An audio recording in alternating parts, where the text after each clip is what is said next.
Good afternoon, everybody. Delighted to say I'm joined by Alan Keane, who I hope will be with us for the full interview. There won't be any beepers going off, Alan. Oh, fingers crossed, Mark. I'm just in the door from one, so hopefully it doesn't go off again now. Okay, we'll try not to keep it too long. I suppose starting off after a jam-packed bank holiday weekend with double fixtures for all the clubs, Alan. Sligo Rovers started away at Drogheda on Friday night. 1-1. Was it a fair result? Yeah, I think so, Mark. You'd be happy enough. Obviously, you'd like to be beating teams like Drogheda, but Drogheda are playing well this year. They're a decent side. As you seen again yesterday, that they took points off Bows. Fair result, yeah, I think so. In the end, they're quite possibly rode their luck a little bit at times, but it was nice to see Johnny Kinney get another goal, and he's just doing tap-ins at the minute, isn't it? He loves a little tap-in, but if you're not there, you can't score, you know. So no, overall, wouldn't be too disappointed with the draw away to Drogheda, because especially after losing to Derry the week before, you didn't want to lose the game to Drogheda, because then you're talking the momentum going into the Pats game last night would have been, the confidence would have been really low, like, you know, low enough, like. But no, overall good result, and nice to bounce back after the Derry defeat and the poor performance. And we've spoken before about Tim Clancy and how Drogheda are doing. They're no mugs, especially at home, and there's not many teams that are going to pick up 3 points against them up there this season. No, there's no. He's them set up really, really well. He's some, as we said, he has league winners in the side, and he has experience mixed with a couple of great young fellas. I think your man Brown right back is a quality player. Like I was really, really impressed with him. Reminds me a little bit of Shamey Coleman in his time. Like, to be honest with you, he's up and down, and he's a good future ahead of himself. But yeah, look, Tim has, they knocked points off Bows again yesterday. Shams took last minute goal for Shams to beat them up there. So look, he's them set up well, and it was a good result for Rovers going up there and coming away with the point and taking it into, I suppose, Pat's game last night.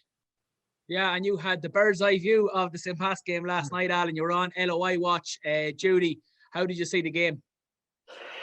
Very, very disappointing at the end, obviously. 95 minutes of screaming, just, you know, see it out. You could see it. The players have gone in, and it's just a lack of concentration. I don't know. You can see Ian Birmingham was picked up going into the box, and then he wasn't picked up running across, and you see it all over the world. It's a sucker punch at the end. But probably overall, in the looking at the game overall, I think the draw was probably a fair result. If you look at it, Pat's probably shaded the first half a little bit in terms of chances and stuff, albeit they had a lot of possession, but didn't really hurt them. And I think Liam Buckley must have had a word at half time to actually just press them a little bit more and force them in, because Chris Forrester really didn't get much of a kick until the last 15 minutes of the game or so, and he started to tick, and we started to drop a little bit and was trying to say, someone just sit on him or someone get close. And you know, look, it's always disappointing. 95 minutes was 94 minutes Mitch played, and obviously the Lino gave a throw into Rovers, and the referee overruled it, you know, and that's why Liam Buckley got so annoyed, you know. So but look, you got to look at it overall. The performances was good there again, and that's the first bank of fixtures, and you're third in the table. You would have taken that and bitten your hand off at the start of the year. Yeah, I think we have to be so careful as Sligo Rovers fans after the start last year, and it's been a brilliant start this year. Obviously, it's natural to always want the team to do better. Just, I suppose, the last few weeks, we've given an awful lot of praise to the back four and to the midfield. I feel like a broken record. John Mahon, Gary Buckley, Niall Moran, Greg Bolger, again, absolutely brilliant. The other evening, is there just maybe a sign that the front positions still just aren't clicking? It's looking a bit more individualised than a team effort in the forward part of the pitch, Alan. Yeah, we've touched on this before. I said the final third is down, then they've produced the week after. But I just think Romeo's performance last night just wasn't good enough. You know, his touch. There's times when you're under a little bit of the cosh when the ball goes up to the striker, it needs to be held just to give you that breather, and he didn't do it. You know, fans can get frustrated with Romeo because we've seen him in Dalymount Park. That for 10-15 minutes he's unplayable. But it's the consistency. He doesn't have the consistency, which is frustrating. And you see Johnny Kinney come on last night. What was it? He was 10-15 minutes on the pitch, and he had created loads of chances himself, and he gave the team, you know, a lot of energy going forward. But with Gibson playing in the hole last night, And it's funny enough, I don't know if you heard it, I was saying on Watch LOI, I'd like to see him out wide because that's where he gets his joy. He's better facing a player rather than his back to goal. And that's where you want Jordan Gibson. His best games has come on the wing this year.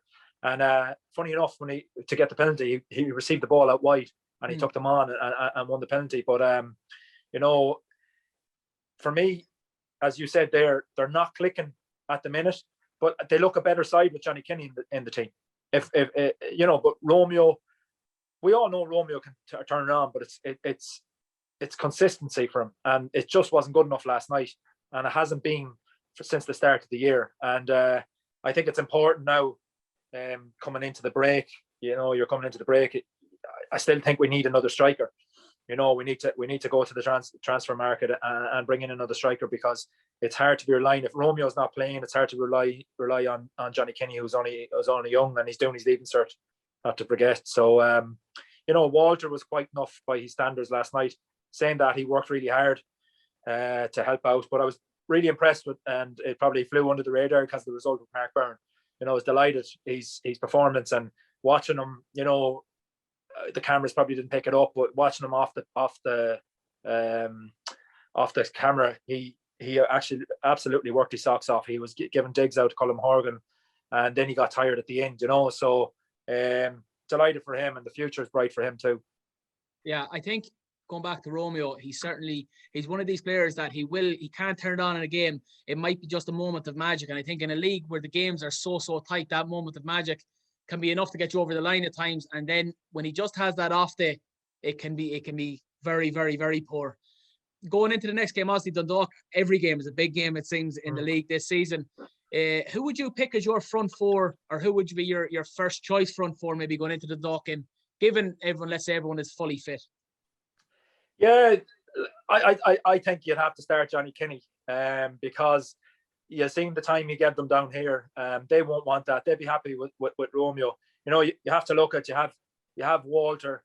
You're going to play him on the left. I think you should need to get Gibson out on the right, and I think maybe bring in Dave Cawley, against Dundalk, because you're going to have Shields there who's going to dictate the game. You need someone with a bit of experience, and I think with Dave playing maybe in behind Johnny Kinney, because everyone's expecting us to go to Dundalk and win.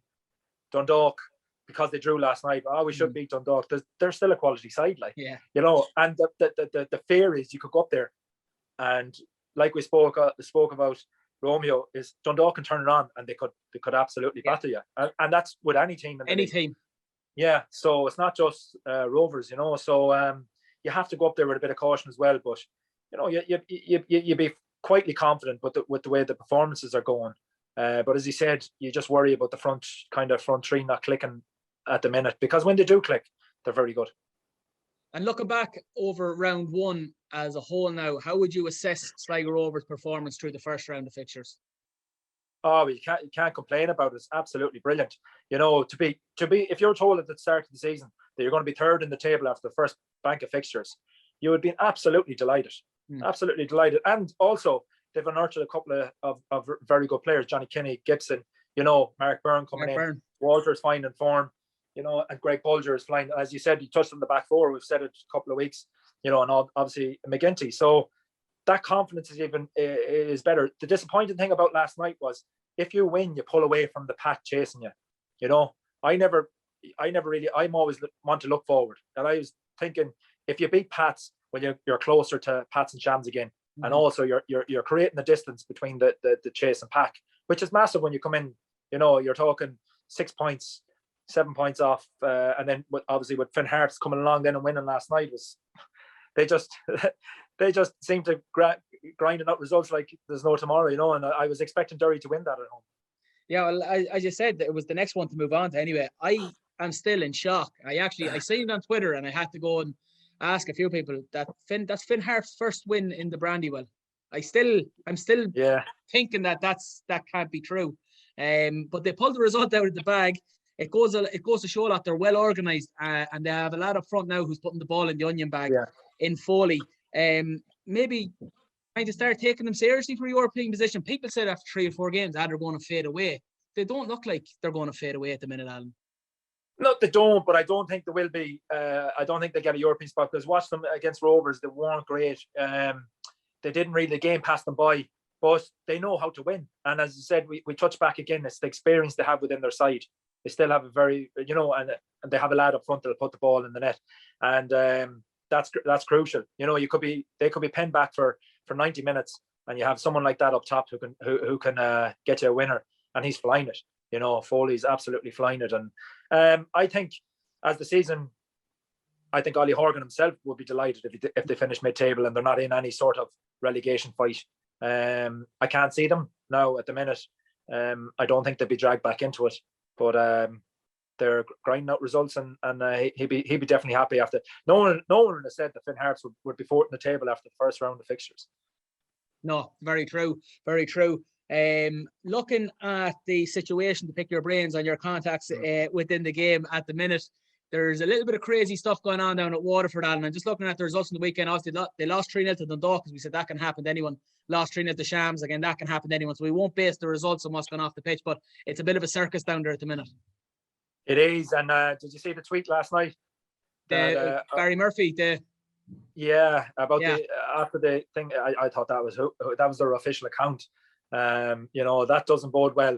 If they're tweeting that, and it's kind of nearly two fingers to the manager. But obviously something has happened between Brian Murphy, and he's obviously not happy with the way things were going with the manager and Sheedy and Newell, and obviously he's kicked off, and he's now suffered. And you'd imagine that they'd want him in your side. At the end of the day, it's a job.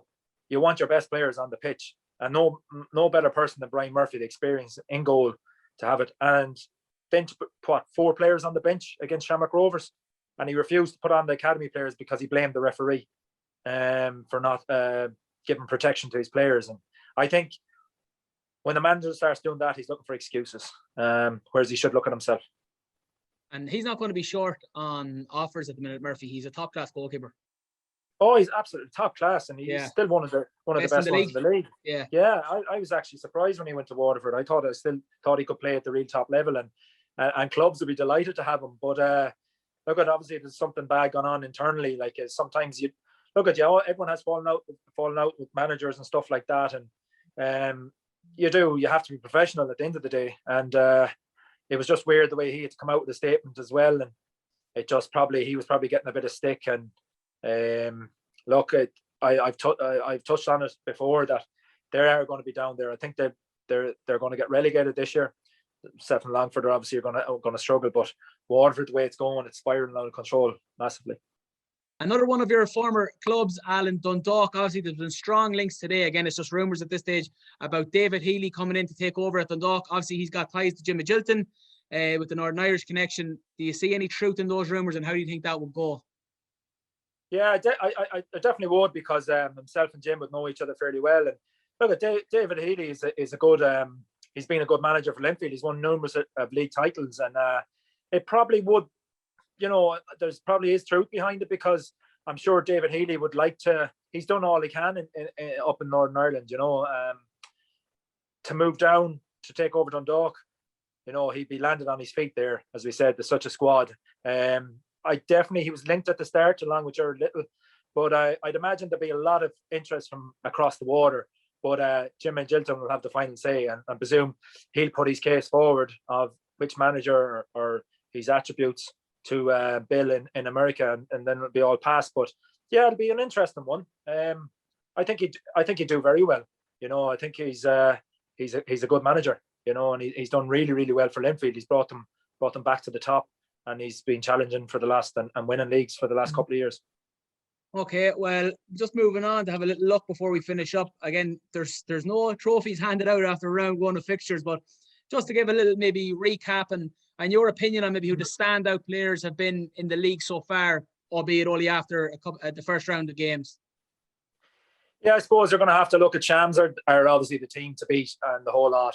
Their squad is just full of serious talent, and I think the likes of McCann in the middle of the park, I think he's been very good. You look at then Pats, I think Billy King has done really well. Forrester's coming back to his best, and then you go down the table to Rovers. we all know it, Jordan Gibson, Greg Bulger, and you have to mention John Mahon and Gary Buckley as well in that. Harps, Adam Foley, and you work on down. I think Brown at Drogheda is going to be a quality player. Apart from that, there is a lot of good, and of course we have Johnny Kinney breaking through, and Mark Burns. So Johnny Kinney's been a breath of fresh air as well. So interesting. But definitely, probably my pick would be the likes of Foley and Jordan Gibson have to be, up there as well, along with McCann and maybe Mandrew at Shams. Yeah, good picks. Foley's absolutely flying for Harps. Yeah. In terms of what team do you see really kicking on now after the first round of fixtures are over and done? Fitness levels should be up to scratch.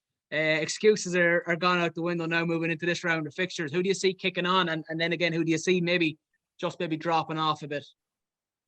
Yeah, it's a good question, Mark, because it's a weird league.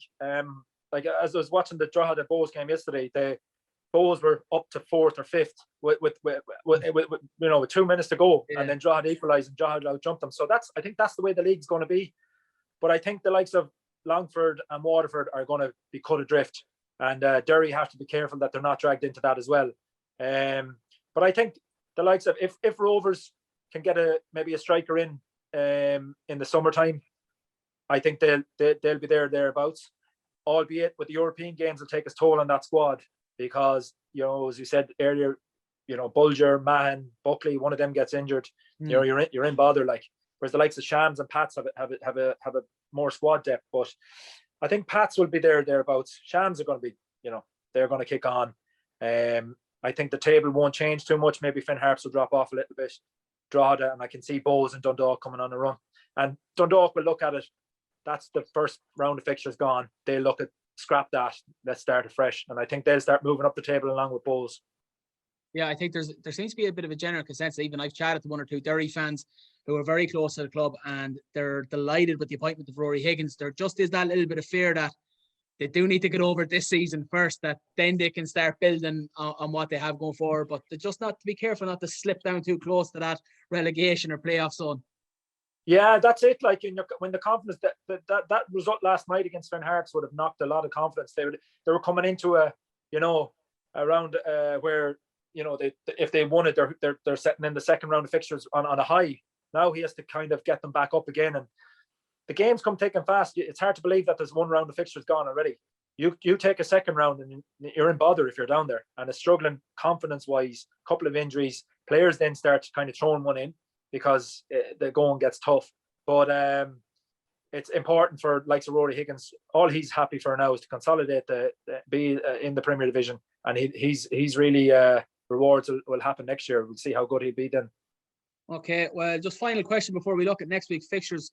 What position do you reckon Sligo Rovers are going to be in come the end of round 2? In round 2, I fancy them to be 3rd or 4th. Who's going into 3rd? I just think they'll hit a little bump in the road because it's been going well so far. Tiredness is going to kick in a little bit because we've used that squad a lot of players. So I think they might drop back just one position. I think I still can see Bows coming on a run. I think they're starting to. I know disappointing results of late, but they've quality there. But I think Rovers might hit a little bumpy patch coming through this second round of fixtures, especially with kind of European games coming in as well. Okay, well, we've got through without the beeper going off, so we'll fire ahead with the fixtures for next week. Dundalk and Sligo up in Oriel. Yeah, it's going to be a tricky one. I'm going to go for a draw here, Mark. Okay. It all depends on which Dundalk side turn up. But I'm going to go for a draw. I think Rovers are fairly solid at the back, but it'll be just I'll call it a draw. Just something I meant to ask you before we move on, Alan. We seen Sligo Rovers against Pats yesterday, against Shams, Dundalk, unbeaten against them. Is there a bit of a kind of a feeling out there that maybe playing against the bigger teams, shall we say, in the league is going to suit Sligo Rovers more than maybe the more dogged teams, your Harps, your Longford, your Droghedas? Yeah, 100%. I feel like the players get up more for them games. You've seen against Bows, Shams at home, Dundalk at home. There were no fear there. You worry about the Waterfords. You know, everyone's penciling in Dundalk's tough game. Then they go, oh yeah, we're going to win the next couple of games. Then Waterford and Longford. Them are the games I'd worry about rather than the Dundalk. So I've no fear of them going to Dundalk on Friday night. I think they'll go there. They'll be up there. But it's the games after that you worry about, and that's just the way it is. And you've seen it already at the start of the year. You know, Longford we got away with a win. Waterford won their goal. You know, so yeah, and we tend to play well against Dundalk as well. I think that must be noted. There's never too much in it. Even the Dundalk teams that were flying, we seem to put in good shifts against them. Derry Longford, Derry at home. I'm going to go with a Derry win here. I think Rory Higgins will have them sorted, and I think in the Brandywell, I think it'll be. I'd fancy them. Waterford and Drogheda. I'll go for a Drogheda win. Okay. Bows and Harps. Yeah, it's going to be a good one. Bows are at home, but I'm going to go with Bows. Bows are at home, aren't they? Yeah, so Bows are at home. I just from seeing Finn Harps here, look at the started to play football. Harps, in fairness, he has them playing a bit of football. It's not the big Route 1 anymore. But I think Bows need to kick into gear soon, and I think it'll probably be against Harps. Okay, and the Dublin Derby, Pats and Shams. Pats at home an inch. Yeah, I'm going to have to go with Shams here. I think Shams will have too much for them. I seen Pats last night. Pats are good. They're a good side, good possession based. But they didn't really hurt Rovers too much in the second half. So I think Shams will I think they'll be too strong for them, especially being a derby. Shams will know that if they win, they're pulling away. They're creating a gap already, and they won't want to lose their unbeaten record. Well, that's great, Alan. Thanks very much for joining us. Any commentary duty or radio duty coming up in the next week or so? Well, I'm on call, so I don't know. I might be sacked after the last time. We're just going to run it. Poor old Jessica had to do it by herself. But Jesus, there must have been a slow news day because the papers were ringing me. And I said, "What's going on here?" I said, "What?" So they're filling out the papers for that. But look at it. They were saying it wouldn't happen in any other league in the world. That's why it's the greatest league in the world, isn't it? The greatest league in the world. Keno, thank you very much for joining us. We'll chat to you again soon. Not a bother, Mark. Thanks yourself. Take care. EJMenswear.com. Shop Calvin Klein, Tommy Hilfiger, Farah. EJMenswear.com. Shop Razvaran, Ted Baker, Gaunt. EJMenswear.com. Shop Lyle and Scott, G-Star, Superdry. Shop top brands. Shop Irish owned. Shop EJMenswear.com.